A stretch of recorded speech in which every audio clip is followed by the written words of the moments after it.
Hello, and welcome back to the Weekly Roundup, John. Wow, what a week it's been. So many headlines, so little time. Where should we even begin? I know, right? I'm still trying to process everything. Maybe we could start with that horrifying Texas flood. The sheer scale of it is just unbelievable. Absolutely. The death toll is heartbreaking, and the search for those still missing is ongoing. Governor Abbott described the emergency workers as relentless, which gives me a little hope. But the images coming out of the flood zone are just devastating. Entire communities wiped out. And those poor guys from Camp Mystic, at least 27 still unaccounted for.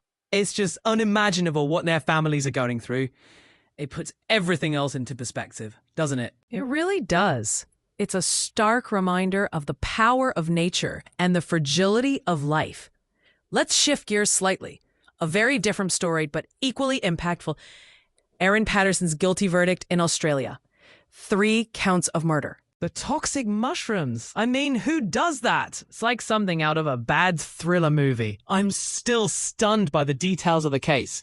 It was a particularly brutal crime, and the court case was intense. Totally.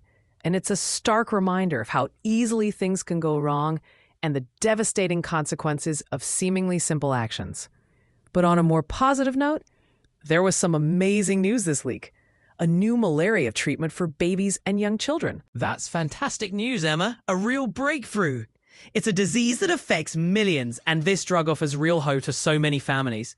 It's easy to get bogged down in the negative, but stories like this remind me that progress is still happening. Absolutely. It's a tiny bright spot in a week filled with so much tragedy and darkness.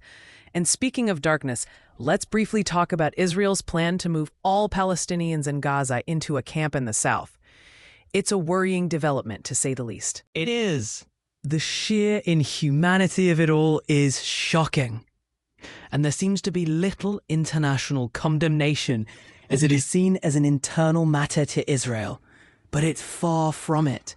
It's a major human rights issue, and the international community needs to step up and address this immediately. Completely agree. It's a disturbing plan and raises serious ethical and humanitarian concerns. Well, John, that's been a whirlwind tour of this week's news. From devastating floods to a shocking court verdict and a glimmer of hope in the fight against malaria, it's been a week of extremes. It certainly has. And it makes you wonder, what will next week bring? Will the focus shift to the ongoing conflicts around the world or to climate change? Will any breakthrough happen that will be as important as the malaria treatment? Exactly.